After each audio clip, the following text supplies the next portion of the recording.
இந்த காலை ஜெபத்தின் மூலம் உங்களை சந்திப்பதில் மிகுந்த மகிழ்ச்சி அடைகிறேன். இன்றைக்கும் நம்ம ஒரு காரியத்தை குறித்து தியானிக்க போகிறோம். என்ன அப்படின்னு பார்த்தீங்கன்னா, நம்ம லைஃப்பில் நம்ம ஆண்டவருக்கு பெஸ்ட்டாக நம்ம கொடுக்குறோமா, சிறந்ததை நம்ம ஆண்டவருக்கு கொடுக்குறோமா அப்படிங்கிற காரியத்தை குறித்து தான் இன்றைக்கு நம்ம முழுமையுமாக தியானிக்க போகிறோம்.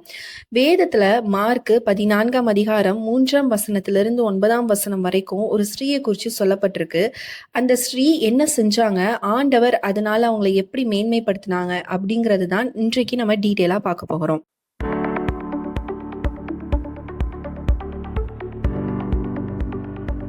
மார்க் 14ஆம் அதிகாரம் 3ஆம் வசனத்திலிருந்து நீங்க பார்த்தீங்க அப்படின்னா, அதாவது சீமோன் அப்படிங்கிற ஒருத்தர் வீட்டில் என்ன பண்றாரு அப்படின்னா, ஏசு கிறிஸ்து அங்கே இருக்கிறத நம்ம வந்து பார்க்குறோம். அப்போ ஒரு ஸ்ரீ வராங்க, அவங்களுடைய கரங்களில் ஒரு பரிமள தைலம் வந்து இருக்கிறத நம்ம வந்து பார்க்குறோம். அதோட விலை நீங்க பார்த்தீங்கன்னா 300 பணத்துக்கு அதிகமாக இருக்கிறத நம்ம வந்து இங்கே வந்து பார்க்கலாம். 300 பணத்துக்கு அதிகம்னா என்ன அப்படின்னு பார்த்தீங்கன்னா, அதாவது ஒரு வருஷத்துக்கு அவங்க அந்த காலத்தில் வந்து ஒரு வருஷம் சம்பாதிக்கிற சம்பாத்தியம் தான் அந்த 300 பணம்.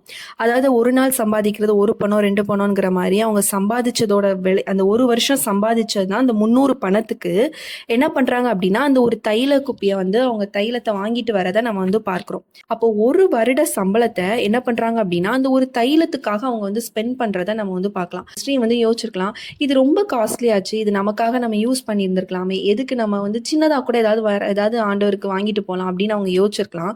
பட் அவங்க என்ன பண்றாங்க அப்படின்னா, பரவாயில்ல, என்கிட்ட பெஸ்டா இருக்கு, நான் ஒரு வருஷம் கஷ்டப்பட்டு சம்பாதிச்சு உழைச்ச அந்த பணத்தை நான் என்ன பண்றேன் அப்படின்னா ஆண்டவருக்காக நான் கொடுக்க போறேன் அப்படின்னு சொல்லிட்டு அவங்க என்ன பண்றாங்க அப்படின்னா, அதுல அந்த பணத்துல தைல குப்பி வாங்கிட்டு வரதை நம்ம வந்து பார்க்கிறோம். இப்ப என்ன ஆகுது அப்படின்னா, பீப்புள், அதாவது சுத்தி இருக்கிற மக்களோட பார்வை எப்படி இருக்குன்னு பாருங்களேன். எதுக்கு நீ இதை வந்து வீணா செலவழிக்கிற, இந்த இதை செலவழிக்கிறதுக்கு நீ தரித்திரருக்கு கொடுத்திருந்தா கூட பிரயோஜனமா இருந்திருக்குமே அப்படின்னு சொல்லி மக்கள் வந்து அநேக வார்த்தைகள் அங்க வந்து சொல்றத நம்ம வந்து பார்க்கிறோம். இதே மாதிரி தான் நம்மளோட லைஃப்ல நம்ம இப்ப இதை பார்க்க போறோம்.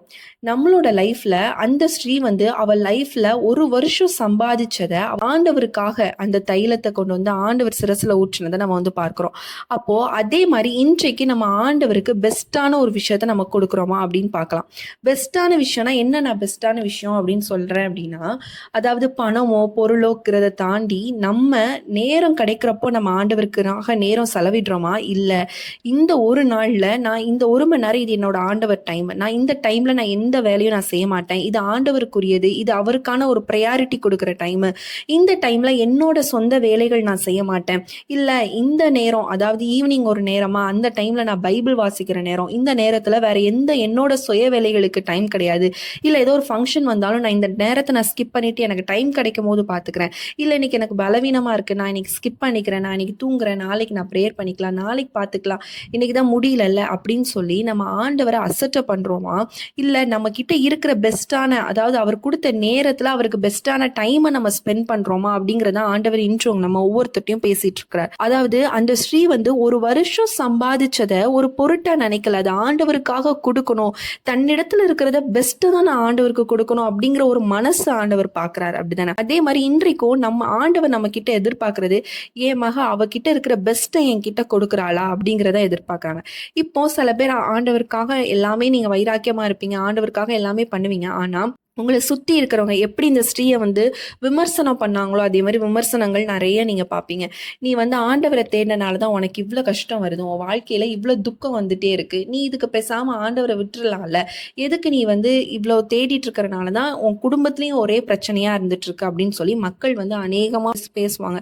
நீங்கள் நிறைய டொனேஷன் சர்ச்சஸ்க்கு இந்த மாதிரி நிறைய நீங்கள் கொடுக்குற பர்சன்ஸாக கூட இருக்கலாம், நீ அந்த கொடுக்குற காசை நீ சேர்த்து வச்சுட்டு இருந்தா கூட உன் ஃபேமிலியை நீ பார்த்துருக்கலாம், அப்படிலாம் நிறைய மக்கள் விமர்சனம் பண்ணலாம். ஆனா நீங்க கொடுக்கறத ஆண்டவர் பார்த்துட்டே இருக்காரு. இதுல லாஸ்ட் ஆண்டவர் சொல்றாரு பாருங்களேன், இந்த விமர்சனங்கள் எல்லாம் தாண்டி ஆண்டவர் சொல்றத பாருங்க. அதாவது, இவள் தன்னால் இயன்றதை செய்தால், நான் அடக்கம் பண்ணப்படுகிறதற்கு எத்தனமாக என் சரீரத்தில் தைலம் பூசிக்கொண்டாள், இந்த சுவிசேஷம் உலகத்தில் எங்கெங்கே பிரசங்கிக்கப்படுமோ அங்கெங்கே இவளை நினைப்பதற்காக இவள் செய்த செயல் சொல்லப்படும் என்று மெய்யாகவே உங்களுக்கு சொல்லுகிறேன் என்றார். அவ செஞ்ச செயல் வந்து உலகத்துல எங்கெங்க இந்த பிரசங்கம் சொல்லப்படுதோ அவங்க ஃபுல்லா அந்த ஸ்ரீயை பத்தி நினைக்கப்படும், அந்த நினைவு கூறப்படும் அப்படிங்கிற ஒரு ஆண்டவர் ஒரு விஷயத்த சொல்றாரு. ஏன் இந்த ஸ்ரீ அப்படி என்ன பண்ணாங்க அப்படின்னு பார்த்தீங்கன்னா, ஆண்டவரோட பார்வையில எனக்கு பெஸ்ட்டான ஒரு விஷயம். அவ 1 வருஷம் அந்த சம்பாத்தியத்தை அவள் கஷ்டப்பட்டு சம்பாதிச்சாலும் அந்த தைல குப்பியில அவளோட முழு மனசு ஆண்டவருக்கு பெஸ்ட் கொடுக்கணும் அப்படிங்கிற ஒரு எண்ணம் இருக்கு பார்த்தீங்களா, அந்த போடுற எஃபெக்ட் இருக்கு பார்த்தீங்களா, அதை ஆண்டவர் பார்த்து தான் அதற்கான ஒரு உயர்வு, ஒரு மேன்மை, இவளை பற்றி இவ செஞ்ச செயல் எப்பவுமே எல்லாருக்குமே தெரியணும். இது ஒரு சின்ன இன்சிடென்டா இருக்கும், பேர் கூட சொல்லப்படலைனாலும் இவ செஞ்ச செயல் எப்பவுமே நினைவு கூறப்படணும் அப்படிங்கிறதான் சொல்ல வருது. இங்க ஆண்டவர் நம்மளுக்கு கொடுக்குற மெசேஜ் என்னன்னா, நீங்க எனக்கு பெஸ்டானதை நீங்க கொடுக்கணும் அப்படிங்கிறத ஆண்டவர் பார்க்கிறார். காணிக்கையோ பொருளையோ ஆண்டவர் எதிர்பார்க்கறது இல்லை, உங்களோட மனசை தான் ஆண்டவர் பார்க்கிறார். நீ பெஸ்டா உன்னோட இருதயத்தை எனக்கு நீ தரணும், உன்னோட இருதயத்தை தான் நான் வாசம் பண்ணணும்னு ஆசைப்படுறேன்.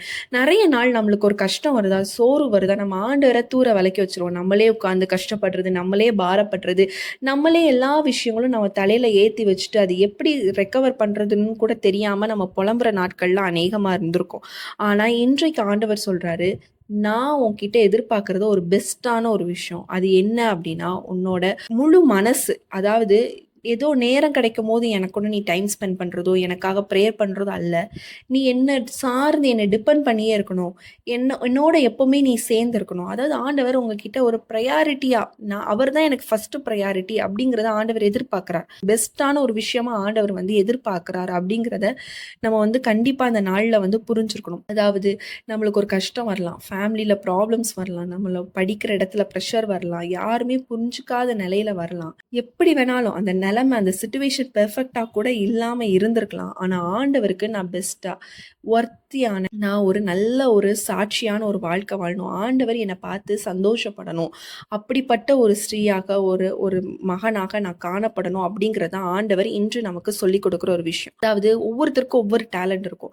இப்போ சில பேர் சண்டே கிளாஸ் எடுக்கலாம், நீங்கள் இந்த சம்மர் சீசனில் விபிஎஸ் எடுக்கலாம். அப்போ ஒவ்வொருத்தருக்கும் உங்களோட வீடுகளை நீங்கள் கொடுக்கலாம். நடத்த வரவங்களுக்கு நீங்கள் அந்த ஸ்பேஸ், உங்கள் வீட்டில் நல்ல ஸ்பேஸ் இருக்கா, நீங்கள் அங்கே நடத்துங்கன்னு கொடுக்கலாம். சில பேர் நல்லா நீங்கள் காஃபி போடுவீங்க, அப்போ அது உங்களால், அதாவது அந்த ஸ்ரீ எப்படி பெஸ்ட்டானதை செஞ்சாங்களோ அதேமாதிரி உங்களுக்கு நல்லா காஃபி போட தெரியுமா, வரவங்களுக்கு நீங்கள் காஃபி போட்டு கொடுக்கலாம். இல்லை உங்களால் முடிஞ்சது, இப்போ நீங்கள் நல்ல க்ளீன் பண்ணுற ஒரு பர்சனாக இருக்கீங்க, சர்ச்சஸை நல்லா நீங்கள் க்ளீன் பண்ணி கொடுக்கலாம், அது நீங்கள் ஆண்டவருக்கு செய்கிற ஒரு பெஸ்ட்டு. நீங்கள் நினைக்கலாம் இதெல்லாம் ஒரு சின்ன சின்ன விஷயம், இதெல்லாம் எப்படி, இதுதான் ஆண்டவர் எதிர்பார்க்குறாரு. நம்மளுக்கு தெரிஞ்ச நம்ம கிட்ட இருக்கிற ஒரு சில விஷயத்த நம்ம ஆண்டவருக்காக செய்கிறோம் பார்த்தீங்களா, அதுதான் ஆண்டவர் பெஸ்ட்டாக பார்க்குறாரு அப்படிங்கிறத இன்றைக்கு நம்ம புரிஞ்சுக்கணும். இன்றைக்கு நம்ம ஒப்பு கொடுத்து ஜெபிக்க போகிறோம். ஆண்டவரே, இத்தனை நாள் எனக்கு நான் எப்படி நீங்கள் கொடுத்த தாளந்தை எப்படி எனக்கு யூஸ் பண்ண கூட தெரியாமல் இருக்கலாம். இன்றைக்கு நீங்கள் எனக்கு கொடுத்த தாளந்தை நான் யூஸ் பண்ணணும் ஆண்டவரே, எனக்கு கொடுத்த விஷயத்த நான் யூஸ் பண்ணணும் அப்படிங்கிறத இன்றைக்கு நம்ம ஜெபிக்க போகிறோம். எல்லாரும் நம்ம கண்களை மூடி ஜெபிக்கலாம். ஆண்டவரே இயேசு சுவாமி, இந்த நேரத்தில் நாங்கள் ஜெபிக்கிறோம் பாப்பா. ஆண்டவரே, எங்களோடு கூட இணைந்து ஜெபிக்கிற ஒவ்வொரு பிள்ளைகளுக்காக நாங்கள் ஜெபிக்கிறோம் சுவாமி. அப்பா ஆண்டவரே, ஸ்தோத்திர ராஜா, ஸ்தோத்திர ராஜா. அப்பா ஆண்டவரே, அவங்க ஆண்டவரே எப்படி அந்த ஸ்ரீ தன்னால் முடிஞ்ச ஒரு பெஸ்ட்டான ஒரு விஷயத்தை அவங்க எப்படி செஞ்சாங்களோ அது இந்நாள் வரைக்கும் அது நினைவு கூறப்படக்கூடிய ஒரு விஷயமாக ஆண்டவரே அப்பா இந்த நாள் வரைக்கும் அந்த வார்த்தை ஓடிக்கொண்டு இருக்கிறது. அதே போல நாங்கள் ஆண்டவரே உமக்கு ஒரு பெஸ்ட்டான விஷயங்களை நாங்கள் செய்யணும்ப்பா. எங்களால் முடிஞ்ச பெஸ்ட்டானதை செய்யணும். ஏதோ நேரம் கிடைக்கும் போது ஜெபிக்கிற நபர்களாக நாங்கள் இருக்கக்கூடாது, ஏதோ நேரம் கிடைக்கும் போது வேதம் வாசிக்கிறவங்களா இருக்கக்கூடாது, ஏதோ மனசு சரியில்லையா ஜெபம் பண்ணாமல் அதை ஸ்கிப் பண்ணுற நபர்களாக இருக்கக்கூடாது ராஜா. ஆண்டவரே உமக்கு ஆண்டவரே நாங்கள் பெஸ்ட்டான டைமில் பெஸ்ட்டான நேரத்தில் நாங்கள் உங்களோடு கூட நேரம் செலவிடணும். அப்போ ஆண்டவரே எங்களுக்கு நீங்கள் ஆண்டவரே சில விஷயம் ஆண்டவரே ப்ளஸ் பாயிண்டா ஆண்டவரே தாளம் தான் நீங்கள் கொடுத்துருப்பீங்க, அது உமக்காக உங்களுடைய ஊழியத்துக்காக நாங்கள் செலவிட கர்த்தர் எங்களுக்கு உதவி செய்வீராக. அப்பா நீங்கள் அற்புதம் செய்யுங்க அப்பா. ஒரு விசையாக கர்த்தாவே இந்த நேரத்தில் எங்களோடு கூட இணைந்து ஜெபிக்கிற ஒவ்வொரு பிள்ளைகளுக்காக ஜெபிக்கிற ராஜா, உம்முடைய கரம் அவர்களை தொடுவதாக. அப்பா இந்த நேரத்தில் பாரத்தோடு ஆண்டவரே நீங்கள் என்னை எடுத்து பயன்படுத்துங்கப்பா. உங்கள் ஊழியத்துக்காக நான் ஆயத்தமாக இருக்கிறேன், என்னை எடுத்து பயன்படுத்துங்க. நான் என்னோட பெஸ்ட்டை நான் கொடுக்கறதுக்கு ஆயத்தமாக இருக்கிறேன் என்று சொல்லி ஜெபிக்கிற ஒவ்வொருத்தரையும் இயேசுவை நாமத்தினால ஒரு அனாயிட்டிங் இறங்குவதாக இந்த நேம் ஆஃப் ஜீசஸ். லார்ட் நீ தொடுவீராக, டச் தம் ஆண்டவரே, தொடுவீராக ஒரு பிரசன்ஸ் இறங்குவதாக இயேசுவை நாமத்தினால. எல்லா கட்டுகளும் உடைக்கப்பட்டு ஊழியம் செய்ய விடாதபடி, அவங்களோட பெஸ்ட்டை கொடுக்க விடாதபடி தடை செய்கிற எல்லா கிரியைகளும் அழிக்கப்படட்டும். ஜெபம் பண்ணணும்னு நினைக்கிறேன், வேதம் வாசிக்கணும்னு நினைக்கிறேன், ஆனால் என்னால் நேரம் செலவிடவே முடியலை, எனக்கு ஒரே பலவீனமாக இருக்குது, ஆனால் எனக்கு செய்யணும்னு தோணுது ஆனால் என்னால் பண்ணவே முடியலைன்னு சொல்லி ஆண்டவரே வருத்தத்தோடு கவலையோடு ஜெபித்து கொண்டு இருக்கிறேன். அப்பா ஒவ்வொருத்தருக்காக ஜெபிக்கிறேன். அப்பா என்னுடைய குடும்ப சூழ்நிலைனாலே என்னால பண்ண முடியல. என் மனசு ஃபுல்லா வேதனையா இருக்கு, கஷ்டமா இருக்கு. என்னால ஜெபம் பண்ணவே முடியல. எனக்கு யாராவது ஹெல்ப் பண்ணா நல்லா இருக்குங்கிற மாதிரி நான் இப்ப ரொம்ப உடைஞ்சு போன சூழ்நிலை இருக்குன்னு ஜெபித்து கொண்டு இருக்கிற ஒவ்வொருத்தருக்காக நான் ஜெபிக்கிறேன் சுவாமி. அப்பா, உம்முடைய கரம் இறங்குவதாக. அவங்களை நீங்க பலப்படுத்துங்க, நீங்க தூக்குங்கப்பா. ஆண்டவரே, உம்முடைய கரம் பிடித்து தூக்க வேண்டுமா ஜெபிக்கிறோம். இன்றைக்கு அவங்க உமக்காக எழும்பி நிற்கணும், உமக்காக பெஸ்டான காரியங்களை அவங்க செய்யணும். அப்பா, எப்படி அந்த ஸ்ரீ பெஸ்டானதை செய்யும் பொழுது கர்த்தர் நீங்க அவங்களை ஆண்டவரே மேன்மைப்படுத்தினீங்களோ, உயர்த்தினீங்களோ, பெருமைப்படுத்தினீங்களோ, ஹானர் படுத்தினீங்களோ, அதே போல இப்பொழுது ஆண்டவரே பெஸ்டானதை நான் உமக்கு கொடுக்கிறேன்னு சொல்லி ஒப்பு கொடுக்கிற ஒவ்வொருத்தரையும் நீங்க பெருமைப்படுத்துங்கப்பா. ஆண்டவரே ஸ்தோத்திரம். ஒவ்வொரு ஜனங்களுக்கு முன்பாக, அவங்க வெக்கப்பட்ட ஜனங்களுக்கு முன்பாக நீர் அவர்களை பெருமைப்படுத்துவீராக ராஜா. வெக்கத்திற்கு பதிலாக இரட்டத்தனையான பலன் வரும் என்று சொன்னீரே, அந்த வார்த்தையின்படியாக இரட்டத்தனையான ஆசீர்வாதத்தை அவங்க பெற்றுக்கொள்ளட்டும் இயேசுவின் நாமத்தினால. ஆண்டவரே, உமக்காக பெஸ்டை கொடுக்கும் பொழுது அவங்களுடைய வாழ்க்கையில் இருக்கக்கூடிய எல்லா பிரச்சனைகளும் மாறட்டும் இயேசுவின் நாமத்தினால. ஒரு விடுதலை, ஒரு அற்புதம் உண்டாகட்டும் இயேசுவின் நாமத்தினால. உம்முடைய கரத்தை ஆண்டவரே தொட்டு ஆண்டவரை நீங்க ஆசீர்வதிங்க ராஜா. இந்த நாள் முழுதும் அவங்க என்ன செய்யணும், எது செய்யக்கூடாது என்கிற ஆலோசனை நீங்க கொடுங்க. பலவீனத்தோடு பார்த்து கொண்டிருப்பார்கள், ஆனால் ஒரு சுகன் பலன் உண்டாகட்டும் இயேசுவின் நாமத்தினால. ஒரு அற்புதம் உண்டாகட்டும் ராஜா. உம்முடைய கரத்தை தொட்டு நீங்க ஆசீர்வதிங்க ராஜா. உம்முடைய பிள்ளைகள் ஒவ்வொருத்தரும் ஆண்டவரே உமக்கு சாட்சிகளாக ஆண்டவரே உமக்காய் ஊழியம் செய்ய கர்த்தர் நீர் உதவி செய்யுங்க. எங்களை தாழ்த்தி ஒப்பு கொடுத்து ஜெபிக்கிறோம் இயேசுவின் நாமத்தில் ஜெபிக்கிறோம் நல்ல பிதாவே, ஆமேன். ஆமேன். இந்த நாளிலும் நம்ம ஜெபிச்சிருக்கோம். கண்டிப்பா ஆண்டவர் உங்களுக்குள்ள சில விஷயங்கள் ஆண்டவர் பேசி இருக்கலாம். நீங்க சில தீர்மானங்கள் எடுத்திருக்கலாம். நீங்க பெஸ்டானதை ஆண்டவருக்கு கொடுக்கும் பொழுது, பெஸ்டான நேரத்தை கொடுக்கும் பொழுது, உங்களுடைய இருதயத்தை கொடுக்கும் பொழுது, நீங்க உண்மையாகவே முழு மனசோடு நீங்க ஆண்டவர்கிட்ட நீங்க ஜெபிக்கும் பொழுது, ஆண்டவர் எப்படி அந்த ஸ்ரீயை உலகம் பூரா இந்த நாள் வரைக்கும் நினைவு கூற வைத்தார்களோ, அதே போல கர்த்தர் உங்களை எல்லார் முன்பாக பெருமைப்படுத்துவார். கர்த்தர் நிச்சயமாய் உங்களை உயர்த்துவார். நீங்க தெரியாம செய்கிற, உங்களை அறியாம செய்கிற நீங்க ஒவ்வொரு விஷயங்களும், ஆண்டவருக்காக செய்கிற ஒவ்வொரு விஷயங்களும், நீங்க செய்கிற ஒவ்வொரு காரியங்களும் ஆண்டவர் உங்களை உயர்த்துவதற்கான ஒவ்வொரு படிகளாக காணப்படுது. அந்த படிகளை பிடிச்சு நீங்க மேலே ஏறிக்கிட்டே போகணும். ஆண்டவர் நிச்சயமாய் உங்க சூழ்நிலைகள் நீங்க நினைக்கிற மாதிரி இல்லாம இருக்கலாம். பட் ஆனா அது ஒரு நாள் மாறும். நீங்க செய்யற நல்ல விஷயங்கள், நீங்க செய்யற ஆண்டவருக்காக போடுற ஒவ்வொரு பிரயாசங்கள் என்ன பண்ணும் அப்படின்னா, நிச்சயமாக நீங்க போயிட்டு இருக்க இந்த வனாந்தரம் செழிப்பான நீரூற்றாய் மாறுவதற்கான நாட்கள் நெருங்கிவிட்டது அப்படிங்கிறத நீங்க புரிஞ்சுக்கோங்க. நிச்சயமாக ஆண்டவர் உங்களை ஆசீர்வதிப்பார். இந்த ஜெபம் உங்களுக்கு ரொம்ப யூஸ்ஃபுல்லா இருந்திருக்கும் அப்படின்னு சொல்லி நான் கர்த்தருக்குள் விசுவாசிக்கிறேன். டெய்லி காலையில 5:30 மணிக்கு நம்ம ஜெபம் போட்டுட்டு இருக்கோம். எங்களோடு கூட இணைந்து நீங்க ஜெபியுங்க. இரவுல பாத்தீங்கன்னா திங்கள், புதன், வெள்ளி 7 மணிக்கு நம்மளுடைய சேனல்ல ஆவிக்குரிய சத்தியங்கள் போட்டுட்டு இருக்கோம். நீங்க அதுவும் பாருங்க.